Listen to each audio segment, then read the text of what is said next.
सो अभी ना मैं आपको कुछ मतलब टर्म्स बताऊंगी जो ठीक है। आप लोगों को डिफाइन करें कि वो एक्चुअल में होती, क्योंकि काफी लोगों को नहीं पता बिल्कुल होता। बिल्कुल। सो हम स्टार्ट करते हैं।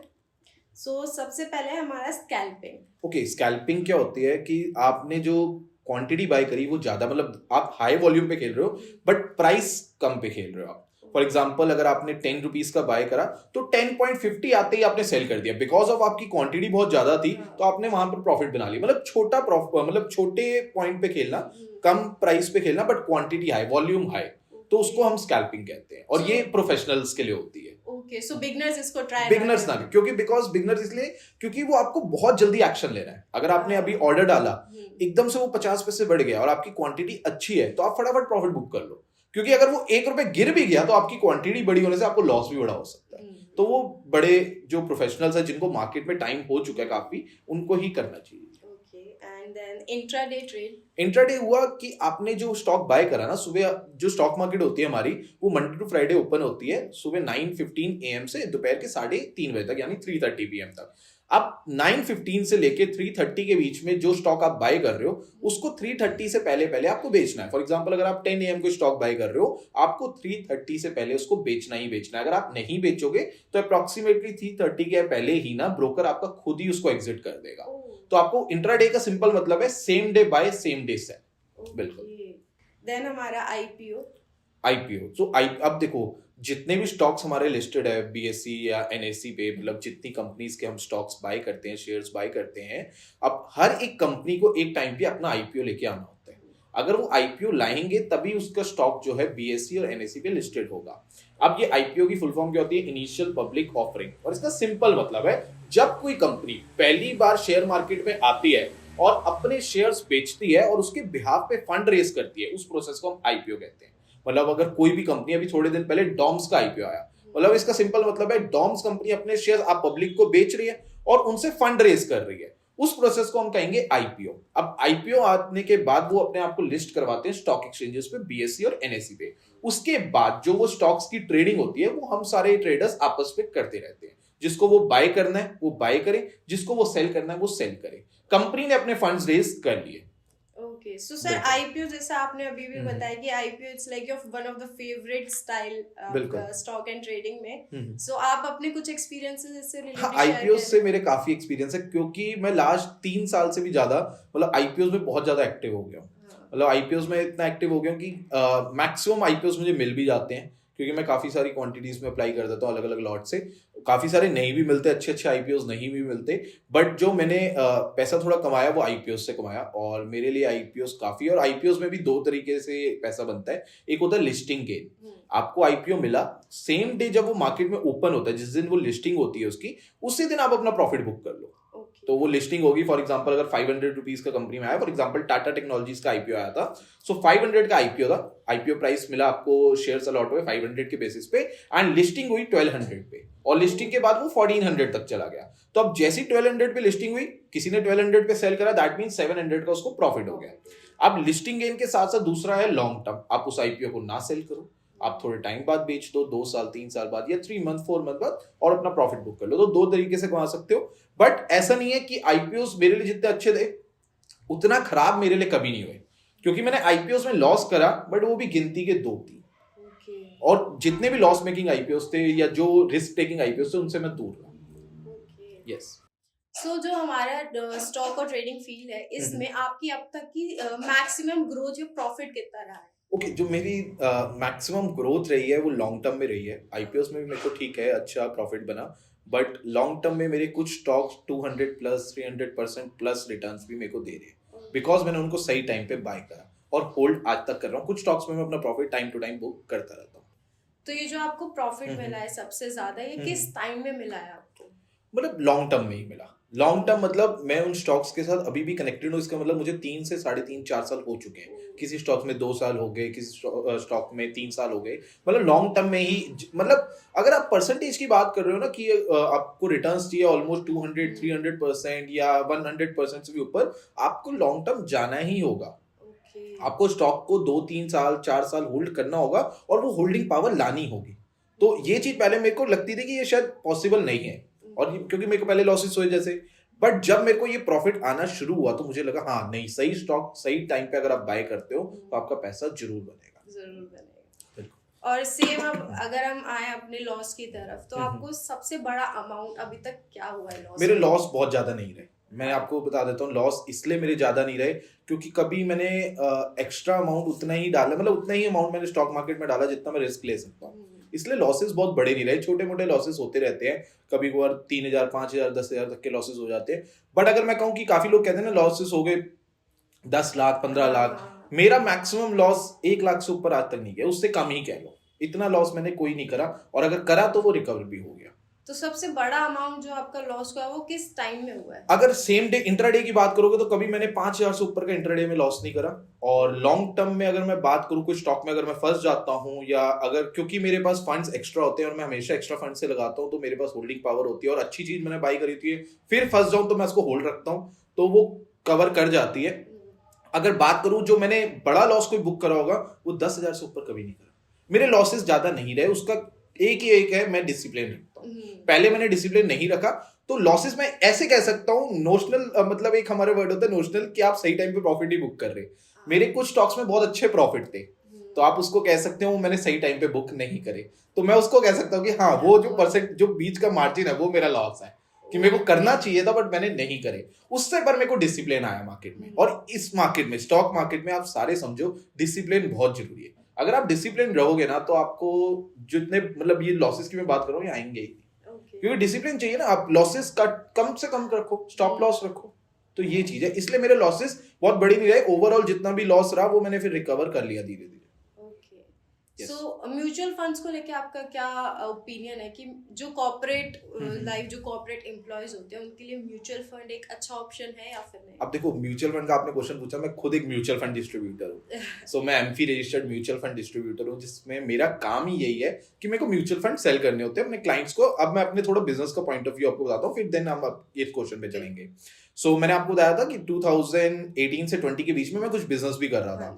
तो जो मैंने साइबर कैफे खोला था वो 2019 में मैंने क्लोज कर दिया, और मैंने अपना बिजनेस स्टार्ट करा इन्वेस्टमेंट एंड इंश्योरेंस सर्विसेज में।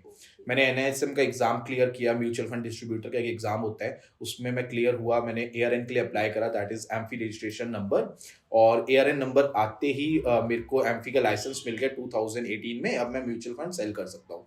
वहां से मेरी जर्नी स्टार्ट हुई। मैंने अपना एक इन्वेस्टमेंट सर्विसेज का बिजनेस बना लिया, जहां पे मैं क्लाइंट की फाइनेंशियल प्लानिंग में हेल्प करता हूँ, उसको टैक्स प्लानिंग, उसको इंश्योरेंस प्लानिंग, क्लाइंट को जो भी नीड है वो रिटायरमेंट प्लानिंग, हम लोग उसको पूरी हेल्प करते हैं। तो वहां पे ये बिजनेस मेरा स्टार्ट हुआ। अब आपने जो क्वेश्चन पूछा म्यूचुअल फंड की इंपॉर्टेंस, मैं आपको एक एग्जांपल देता हूं कि जो क्लाइंट मेरे साथ 2018 से आज जुड़ा हुआ था, वो आज 20%, 19%, 18%, मतलब अबव 15% CAGR आज अर्न कर रहा है, बिकॉज उन्होंने लॉन्ग टर्म, मतलब 5 साल अभी तक दे दिए। तो अगर आप पूछ रहे हो ना कि कॉर्पोरेट के लिए म्यूचुअल फंड बहुत इंपॉर्टेंट है, क्योंकि एक सैलरी आ रही है फिक्स। अगर आप उसका कुछ पार्ट अपने लिए नहीं इन्वेस्ट कर रहे ना, तो आप नेक्स्ट 10-15 ईयर्स बाद क्या करोगे? आपके पास आपके लिए फंड्स ही नहीं होंगे, तो फिर आप डेट में जाओगे। और डेट में क्यों जाना? डेट हमारे लिए ठीक है, डेट लेके आप अपना बिजनेस कर सकते हो, बट डेट लेके आप अगर पर्सनल यूज पे लगा रहे हो तो कल को आप फंस भी सकते हो उस पे।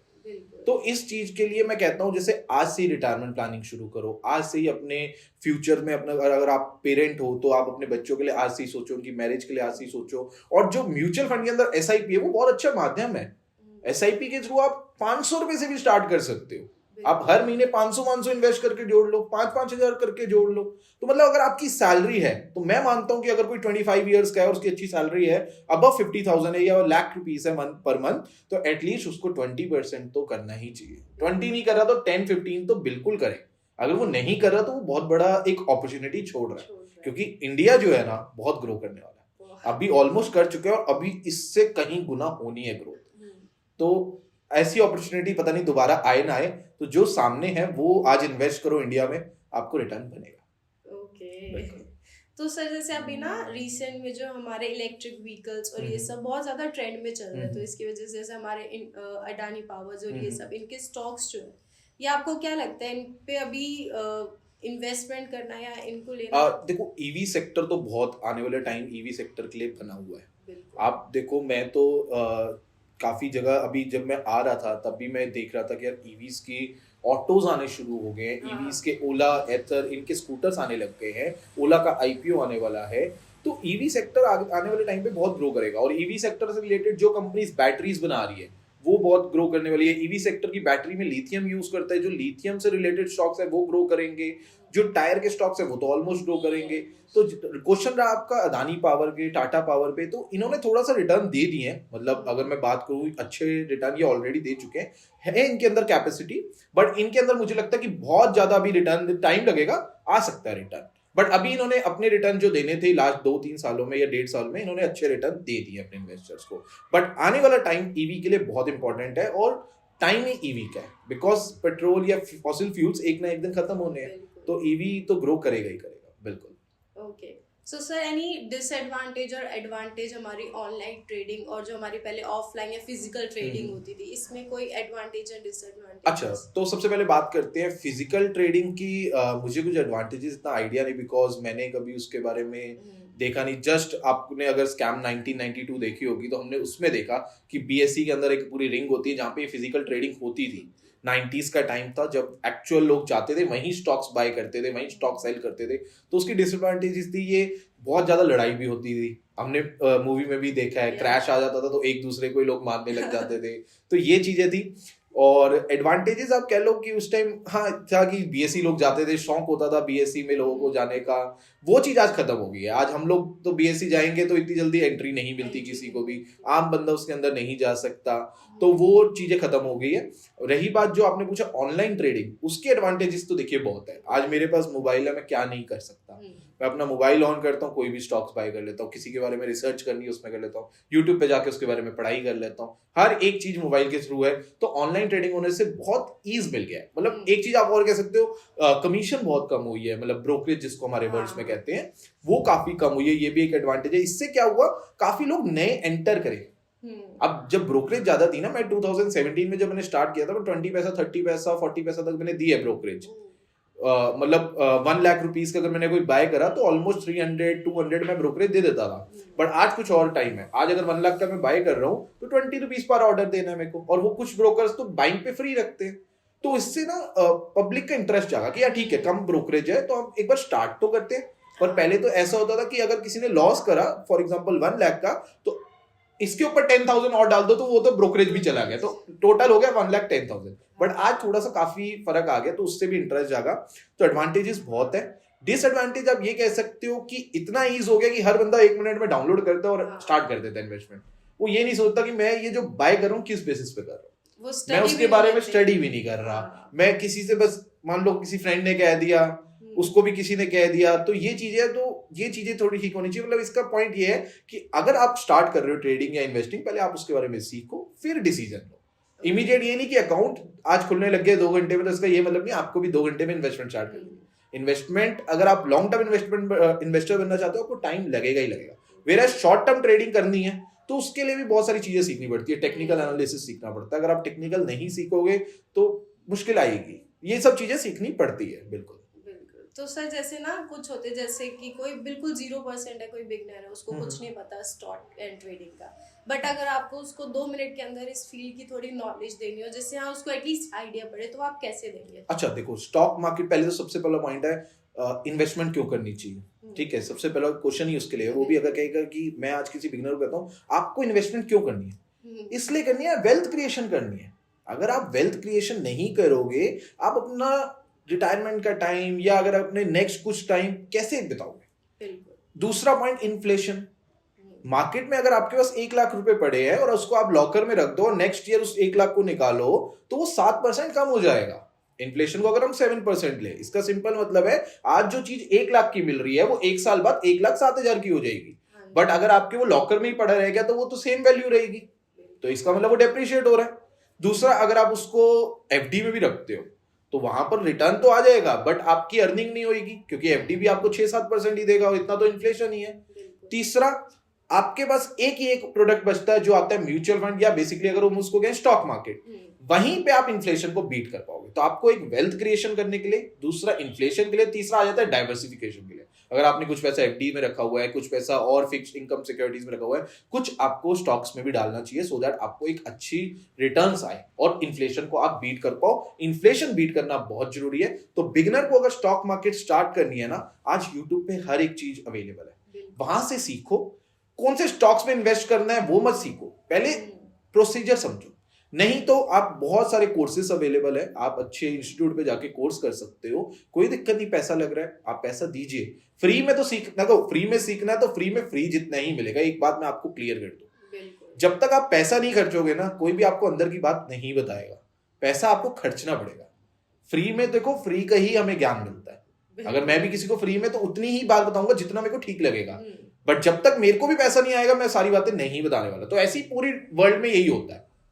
तो अगर किसी को सीखना है, फ्री सीखना है, कोई दिक्कत नहीं, यूट्यूब से सीखो तो सही ना।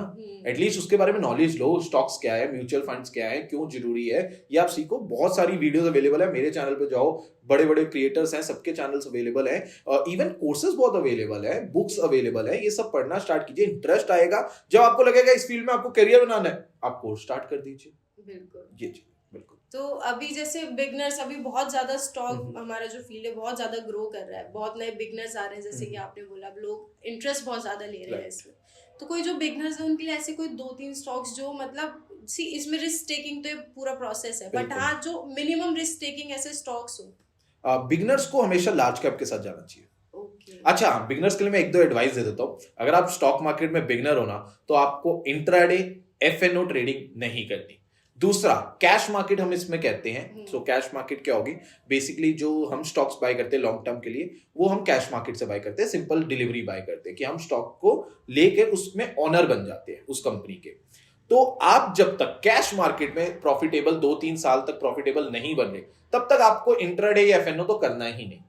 अब वो आपकी चॉइस है कि आपको करना है या नहीं करना। मैं तो नहीं करता, बिकॉज मेरा वो नहीं सूट करता। बट अगर आप कैश मार्केट में प्रॉफिटेबल नहीं बन रहे, तो आपको इंट्राडे और एफएनओ तो बिल्कुल नहीं करना। वंस कैश मार्केट में आप 2-3 साल में प्रॉफिटेबल बनते हो, तब आप आगे जा सकते हो। और हाँ, बिगिनर हो तो आप लार्ज कैप स्टॉक से स्टार्ट कीजिए, क्योंकि अब मार्केट में 3 टाइप के स्टॉक्स होते हैं, small cap, mid cap and large cap. अब जो स्मॉल कैप होती है वो बहुत छोटी कंपनीज होती है। ये वो कंपनीज है जो आपको बहुत मल्टी बैगर रिटर्न्स भी दे सकते हैं, बट रिस्क वहां बहुत ज्यादा है। अगर वो कंपनी नहीं चली तो लॉस भी आपको हो सकता है। दूसरी आ गई मिड कैप कंपनीज। ये वो कंपनीज है जो एक टाइम पे लार्ज कैप कंपनी बन सकती है, और अगर ये लार्ज कैप नहीं बनी तो ये मिड से शायद स्मॉल भी बन सकती है, छोटी, मतलब नुकसान हुआ तो यहां पर भी रिस्क रहता है। मतलब स्मॉल से कम है बट रिस्क अवेलेबल है। लार्ज कैप कंपनीज, ये वो कंपनीज है जो इंडिया की बड़ी बड़ी कंपनीज है। Reliance industry, Kotak Mahindra bank, L&T, उसके बाद एचडीएफसी बैंक, आईसीआईसी बैंक, या और कोई भी बड़ी बड़ी कंपनीज आप नाम ले लो, भारती एयरटेल, जितनी बड़ी कंपनीज जो टॉप 100 कंपनीज है इंडिया की, ये लार्ज कैप कंपनीज होती है। अब ये बड़ी कंपनीज में रिस्क इतना नहीं होता, बिकॉज ये स्टेबल कंपनीज होती है। इनके फंडामेंटल्स काफी स्ट्रांग होते हैं। टीसीएस हो गई आईटी सेक्टर में, इन्फोसिस, इनके फंडामेंटल बहुत स्ट्रांग है। इनके पास कैश ही इतना सारा अवेलेबल है, तो इनमें बहुत ज्यादा रिस्क नहीं है। तो अगर आप बिगिनर हो, इनके साथ जाइए। बट हाँ, आपका एक क्वेश्चन आएगा, ये तो बहुत महंगे स्टॉक्स है। अब महंगा तो है, टीसीएस बाय करने जाओगे 3700 का एक स्टॉक आएगा। इस केस पे आप ले सकते हो, एक ईटीएफ आता है जिसको हम कहते हैं निफ्टी 20। अब ये ईटीएफ क्या है? ईटीएफ होता है एक्सचेंज ट्रेडेड फंड। वहां पे इसकी भी एक क्वांटिटी होती है, सिंगल पीस आप बाय कर सकते हो। अप्रोक्सीमेटली 240 के अंदर आ जाता है। ये निफ्टी 20 का काम है कि आप जो पैसा इन्वेस्ट कर रहे हो ना, ये वो 50 बड़ी कंपनीज में इन्वेस्ट कर देता है। अब निफ्टी 50, आपको इसके लिए निफ्टी 50 और सेंसेक्स समझना पड़ेगा। तो सेंसेक्स क्या है? सेंसेक्स इंडिया की टॉप 30 कंपनीज से बना है। मतलब इंडिया की जो बड़ी 30 कंपनीज है ना, वो सेंसेक्स के अंडर आती है। और इंडिया की वो 30 कंपनी बढ़ रही है तो सेंसेक्स बढ़ेगा। अगर वो इंडिया की 30 कंपनी में कोई गिरावट आ रही है तो सेंसेक्स गिरेगा। उसी साइड जो निफ्टी है, निफ्टी में आते हैं 50 कंपनीज, यानी 50 कंपनीज, इसीलिए उसको निफ्टी कहा जाता है। और ये एनएसई का इंडेक्स है। वहीं सेंसेक्स जो है वो बीएसई यानी बॉम्बे स्टॉक एक्सचेंज का इंडेक्स है। अब जो निफ्टी है उसके अंदर 50 कंपनीज आ गई। अब ये जो 50 कंपनीज अगर बढ़ रही है तो निफ्टी बढ़ेगा, और 50 कंपनीज कम हो रही है तो निफ्टी गिरेगा। अब अगर मैं कहूं कि आप ये 50 कंपनीज में इन्वेस्ट कर लो, तो आपको 1 लाख से ऊपर लग जाएगा, क्योंकि कोई स्टॉक कितने का, कोई स्टॉक कितने का, तो काफी बड़ा अमाउंट लग जाएगा। बट आप इसका एक ईटीएफ बाय कर सकते हो जो अप्रोक्सीमेटली 240 का आता है, जिसको हम निफ्टी 20 कहते हैं। वो ईटीएफ एक बाय करने पे आपका पैसा इन्वेस्ट हो जाता है उन 50 कंपनीज के अंदर। तो आप स्टार्टिंग उससे कर सकते हो। मैं इवन खुद हर महीने निफ्टी 20 बाय करता हूँ। इवन मैं और भी स्टॉक्स बाय करता हूँ, बट निफ्टी 20 बाय करने से मेरे को एक चीज नजर आ रही है, 50 कंपनी ग्रो होगी तो मेरा पैसा भी तो ग्रो होगा, क्योंकि मैं तो उसी में पैसा इन्वेस्ट कर रहा हूँ। तो स्टार्टिंग अगर करना चाहो तो निफ्टी 20 से करो, एसआईपी कर दो, उसके अंदर हर महीने कुछ कुछ स्टॉक्स उसके बाय करते रहो, ईटीएफ बाय करते रहो, बेसिकली 10 बाय कर लिए, 10 20 30 जितना आपका बजट हो। तो ये मैं रिकमेंडेशन दूंगा कि अगर बिगनर हो उसके साथ जाओ जो बड़ी कंपनीज है।